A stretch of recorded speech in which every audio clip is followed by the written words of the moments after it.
Hey, welcome. Today we're talking about who is eligible for Medicare.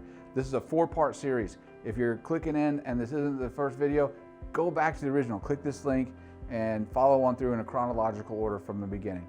Thanks a lot.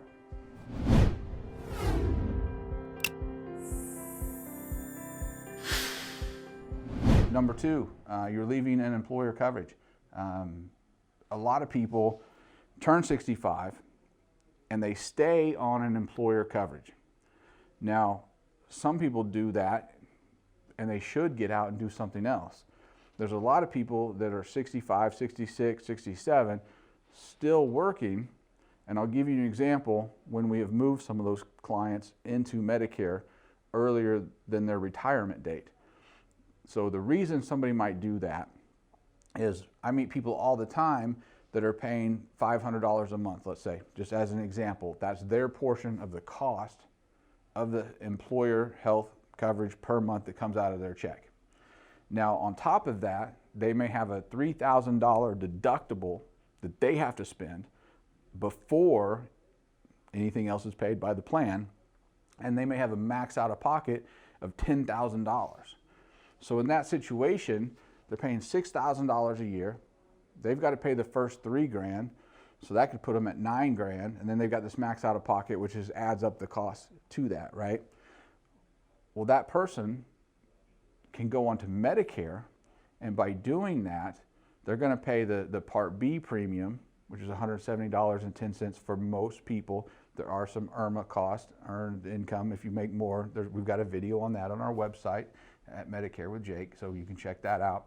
But a lot of times the cost for Medicare is a lot less and the coverage is a lot better, meaning you get rid of a lot of these big deductibles and so forth.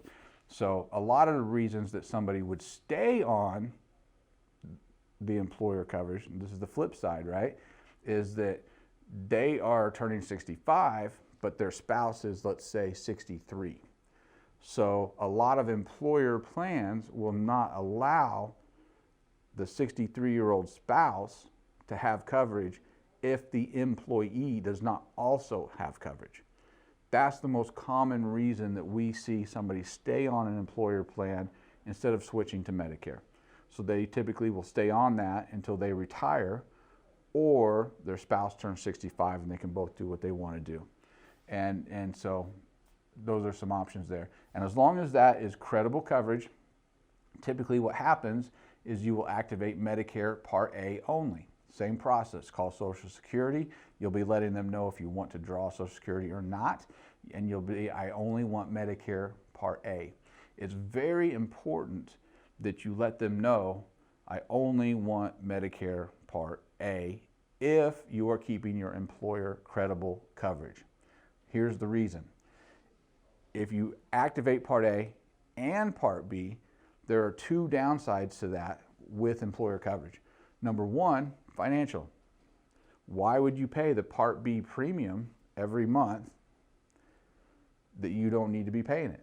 If you're on that plan for another 2 or 3 years through the employer, you're paying your employer premiums over here, but you're also paying your Part B Medicare premiums. Now, the reason a lot of people do this, and I understand the thought behind it, is, well, I've got better coverage, I've got double coverage. But in real life, they never play nice. And so you've got Medicare saying, we're not going to cover anything because employer coverage is taking care of this. And so in all reality, for 99% of the time, it's a waste of money. But it does a second thing. By doing that, not only did you waste money, but when you activate Part B when you're leaving, you open up a new enrollment window for your Medicare Part B. Now, there is a special election period that we can use to enroll you into a Medicare plan when you lose, right? Leaving that coverage, you're losing coverage and you've had credible coverage. Now you can guarantee into certain plans.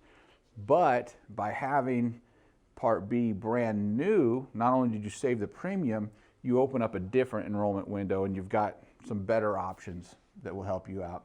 We can go into more detail on that on a one-on-one basis when you give us a shout. So that's number 2. And so if you are leaving employer coverage, there's some things that they're going to need to be done.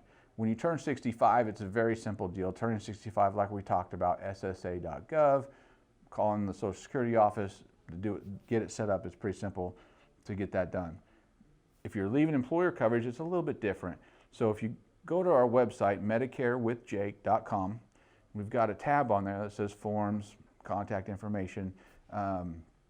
Click on that, and there's some forms in there. There's a couple forms. They're very simple, but you need to fill these out, and you have to give those to your employer, your HR department, that's going to fill out, yes, they've had credible coverage the whole time they've been 65, and you'll fill out what you're wanting, when you're wanting. Typically, your HR department, they deal with this enough, they know how to help do that. We can also guide you through how to do that form. And then you fax that form into Social Security, because Social Security will not turn on your Medicare when you're leaving employer coverage without that filled out and done and so forth. So you can download that right from our site and then get that sent in. If you have any questions, let us know.